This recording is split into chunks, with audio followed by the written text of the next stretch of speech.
In 2024, there was a series of changes to the YouTube algorithm. Many YouTube creators described a drop in followers and a drop in overall viewership. This made things very difficult. So let's take a look back at some of the video clips from my favorite videos from 2024 prior to the YouTube algorithm explosion.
I'm walking out to a monument currently for the 73rd New York. And this monument has an extremely sad story behind it here at the Peach Orchard.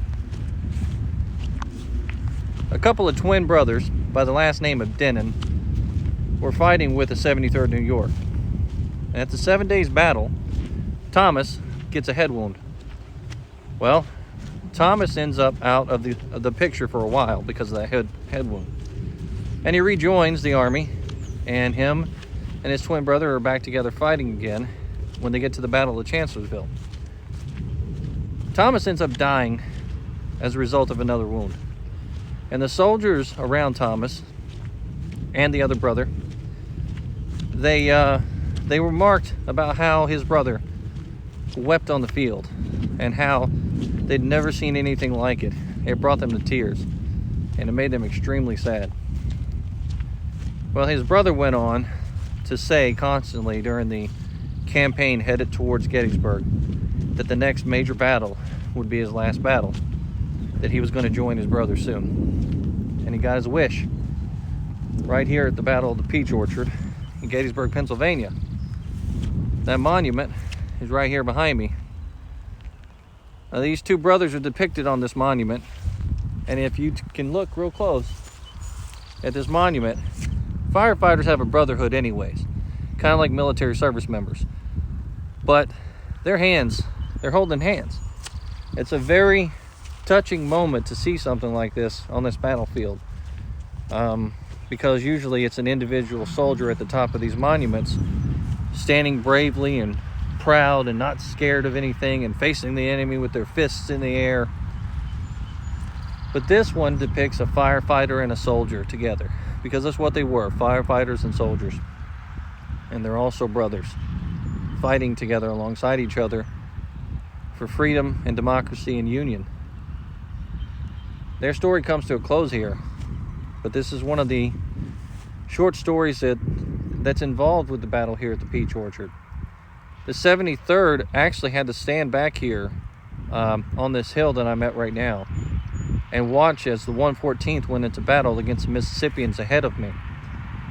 And they weren't able to fight because the 114th was in front of them. They couldn't shoot back, but they were getting shot at by the Mississippians coming across this field.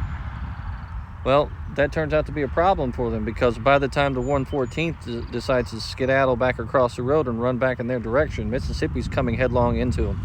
And they're taking heavy fire from that unit coming across, specifically the 17th Mississippi.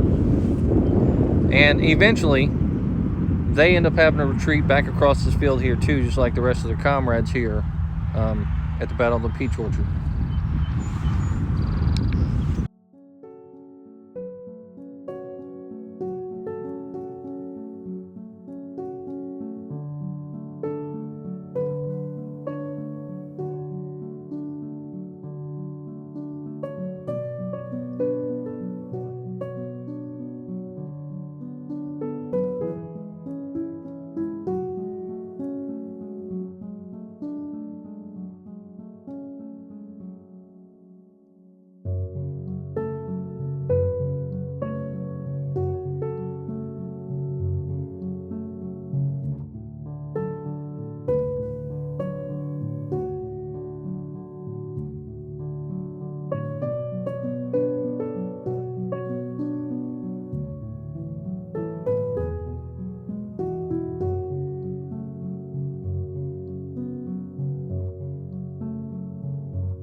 Now, if you're a soldier up here on these rocky heights, this is what you're sheltering behind.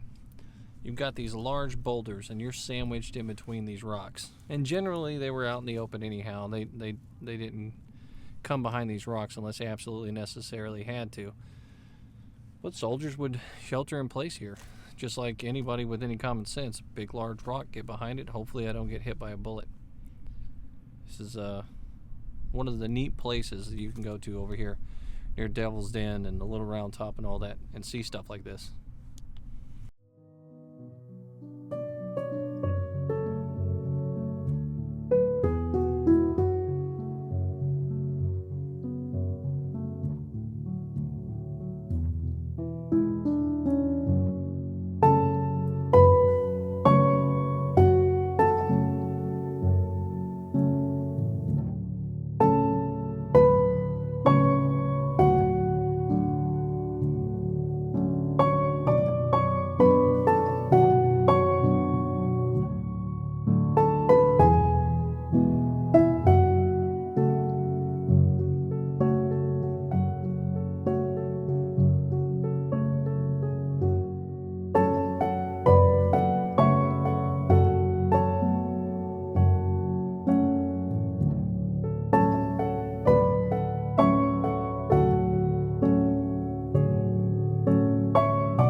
It's been a great time taking you guys out here to Bentonville, North Carolina.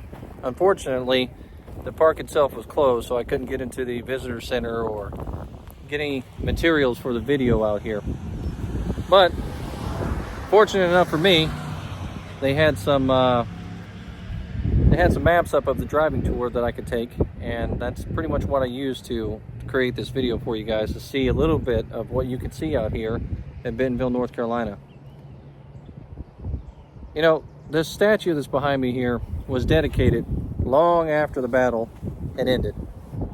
And Wade Hampton came out here to dedicate this statue.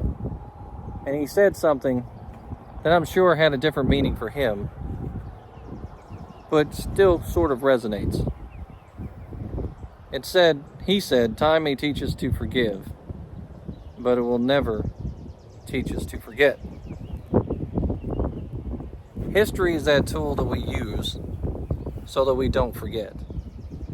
So when you go to these places, no matter what your thought process is, just understand, these places they're very important spots in history, and they're here for a reason. They're here to teach us a lesson about the way things were in this country, about life before us. And they're also here to teach us about the sacrifices of the soldiers that fought to preserve the country that we live in today. If it weren't for those soldiers fighting in the forces directly behind me there, and the United States soldiers coming across these fields in the Union to try to preserve the Union, there would be no United States today. I hope you had fun watching this video and you take something back with you. Until next time, this is History with Waffles.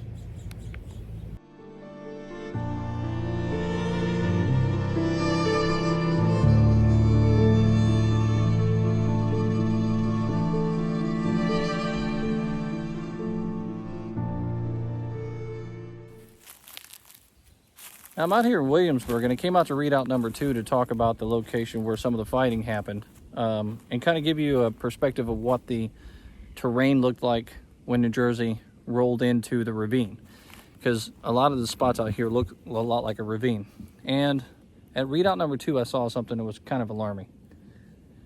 If you look behind me here, this horseshoe-shaped patch of ground is an earthwork. Now, the sign details exactly what it is, but the reason why this is alarming is you can see how the concave area is here, and there's a lot of brush that's inside. But if you look up along the top here, it's starting to get really pale in color right up there. Now, that's not because of exposure to the wind and the rain. This is because people are walking on top of it.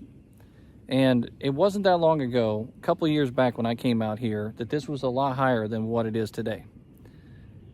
Now, I don't know who does this or why they do it. I guess because people are interested in standing on top of mounds of dirt, which is essentially what an earthwork is. But it's emplacements that were put here 160 plus years ago by soldiers. And it's a part of our history. You have to stay off of it. You can't climb on it no matter how cool it looks. And your kids can't climb on it no matter how much they want to. This isn't King of the Fort out here. We're talking about history that's literally, that history is being wiped away right now. Because it's so exposed with the sun and the wind and the rain hitting it, after people are treading on it, the dirt is crumbling and falling down the hill. There's not much of it left anymore. It's been there for 160 years. It might not last another 10. So, just a reminder to all the people out there. I know most of the people that follow me and go watch my videos, they have a preservationist kind of way of thinking. But if you don't, and you see this video, then kindly keep off of the earthworks. Get close to them, check them out, make videos about them, talk about them, whatever you want to do. Just don't walk on top of them.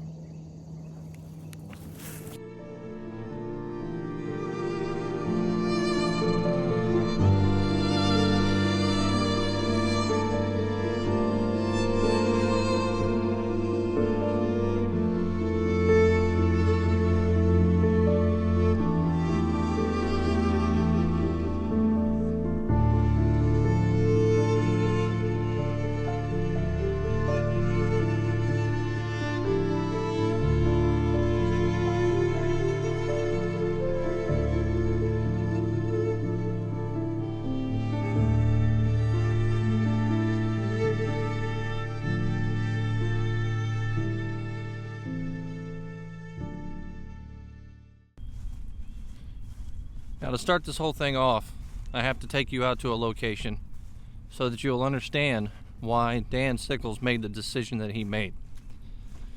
Now, from the location that I'm going to right now, Geary was out here initially holding this spot.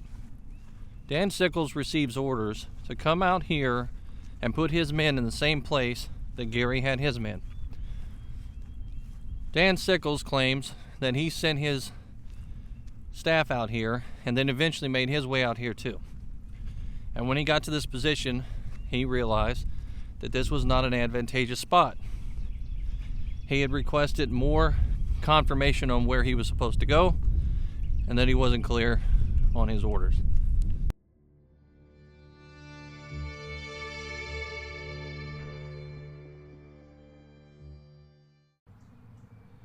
For the Army of Northern Virginia,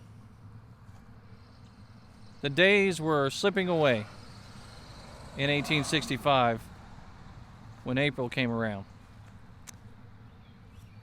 And right here, at a place called Appomattox, this is where it all ended for that army. This is where the beginning of the end of the American Civil War took place, at Appomattox Courthouse.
So it's hard to imagine that it all comes to an end here like this, in this way, in such a gentle and easy way. The war starts off in a bang with the firing upon Fort Sumter.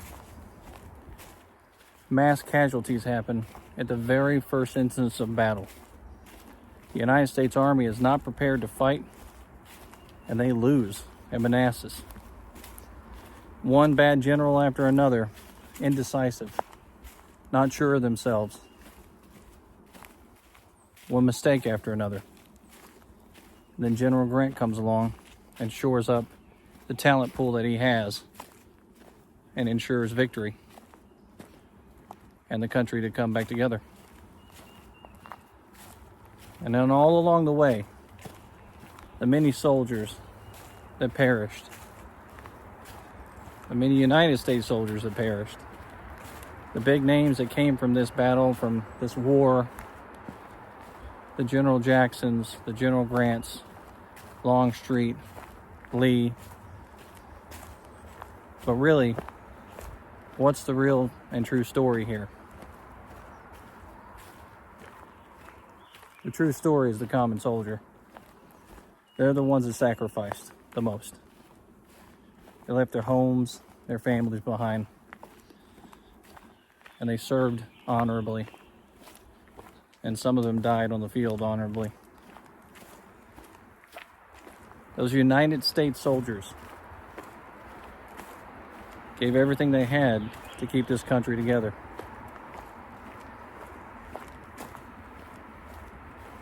That's why we have it today.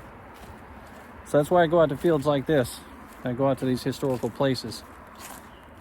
Not only do I have fun out here, but I kind of pay my own tribute to these men and the women that serve in their capacity throughout our history to progress our country into what it is today.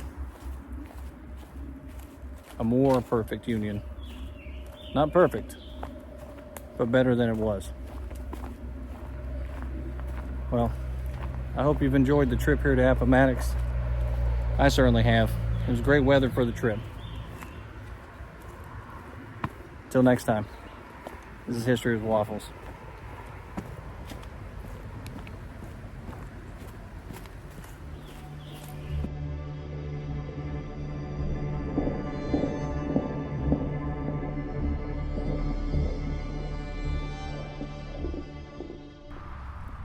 An army composed of veterans calls up cadets, some as young as 15 years of age.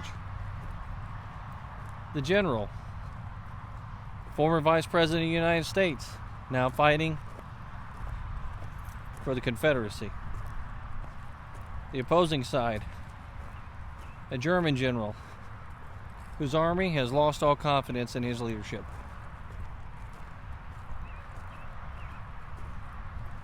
A battle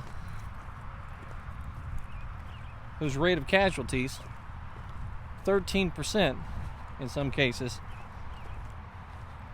is higher than such places as Fredericksburg by percentage. And a field that would forever be known for the shoes left behind. We're here at that place today. That place is New Market Battlefield.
What does Culp's Hill and the 149th New York have to do with Dinwiddie Courthouse here near Petersburg, Virginia?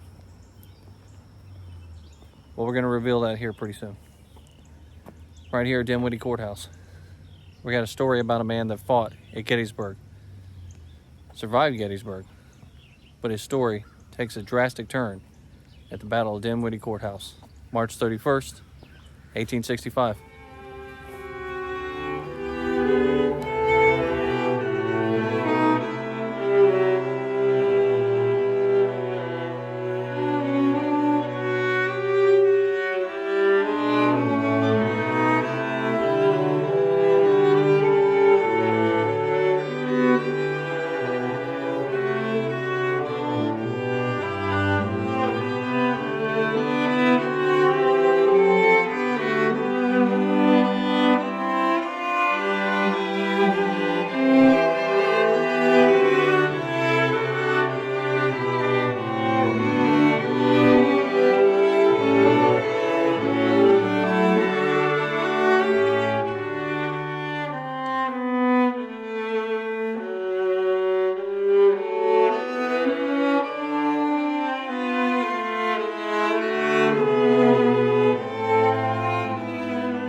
Well, I got a delay going out to Gettysburg, and I've always been one to never let that delay or obstacle get in the way of opportunity.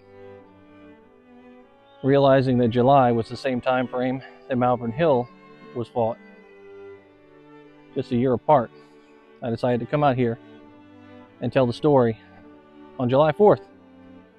It's an American story, but it's a story about a Confederate soldier who fought on these fields against the United States Army, and he lost his brother in combat.